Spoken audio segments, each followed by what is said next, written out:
Bienvenue dans cette vidéo présentant les différentes améliorations ajoutées par Axon à Arel.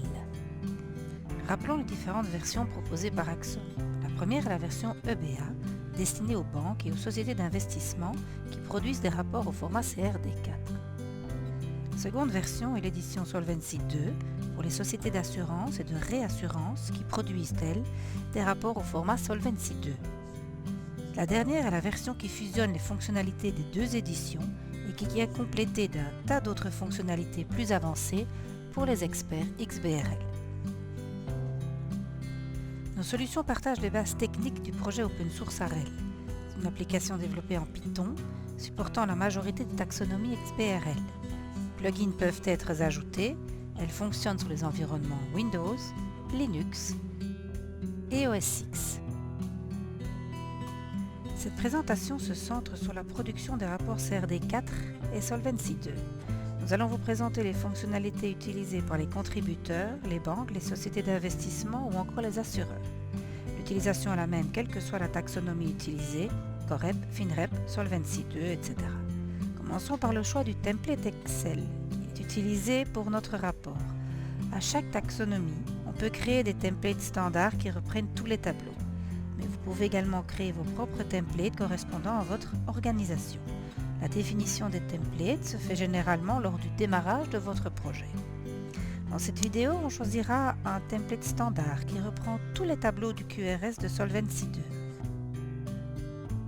Voici le fichier ouvert.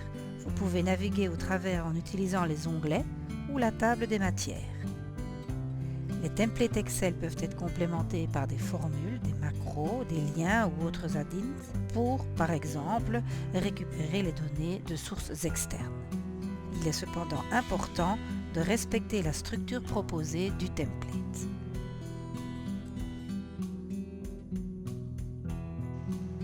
Une fois le fichier Excel complété par les données, vous pouvez le charger dans Arel pour générer le rapport XBRL. La première étape consiste à créer votre rapport dans Arel en choisissant son type. Le Disclosure System est automatiquement attaché au rapport, et notamment ici dans le cas de Solvency 2, il s'agit des règles EIOPA. Vient maintenant le chargement des données Excel dans le rapport que nous venons de créer.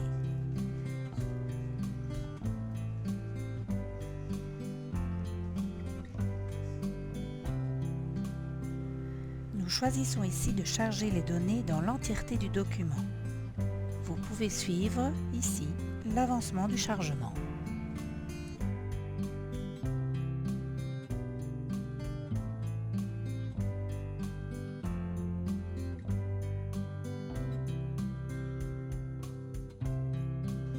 Passons maintenant aux étapes de validation en regard des règles de validation de la taxonomie courante. Vous avez le choix de valider un seul tableau, celui ouvert à l'écran, ou de procéder à une validation complète du rapport. Comme vous le savez déjà, l'EIOPA a désactivé volontairement quantité de règles de validation. Vous avez cependant la possibilité de définir dans un fichier les règles à désactiver et de charger ce fichier. Lors des validations qui suivront, les règles désactivées ne seront plus appliquées. Une validation du document entier a été demandée ici. En cas d'erreur détectée, une infobulle est affichée en précisant la nature de l'erreur. Vous pouvez y voir l'identifiant de la règle de validation utilisée, l'explication fournie par le IOPA, la formule et les valeurs utilisées par la formule. Double-cliquer sur le message place le curseur à l'endroit litigieux et la cellule ou les formules concernées sont affichées en rouge. Une autre fonctionnalité très utile est le mécanisme de recherche. Vous pouvez rechercher un texte ou une valeur à travers tout le document. Votre curseur se place automatiquement sur la correspondance. La cellule est affichée en vert.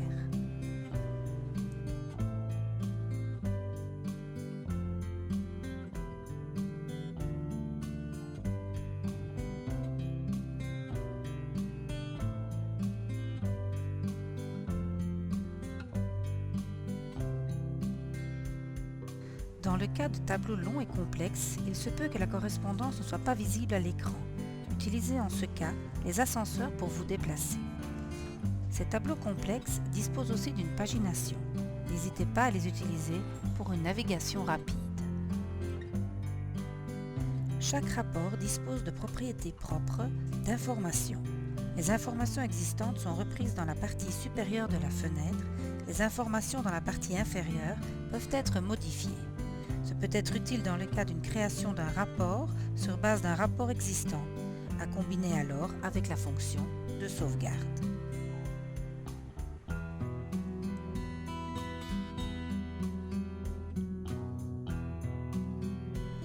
Il est possible de tenir compte également des spécificités nationales dans AREL. Ici, le cas du Luxembourg.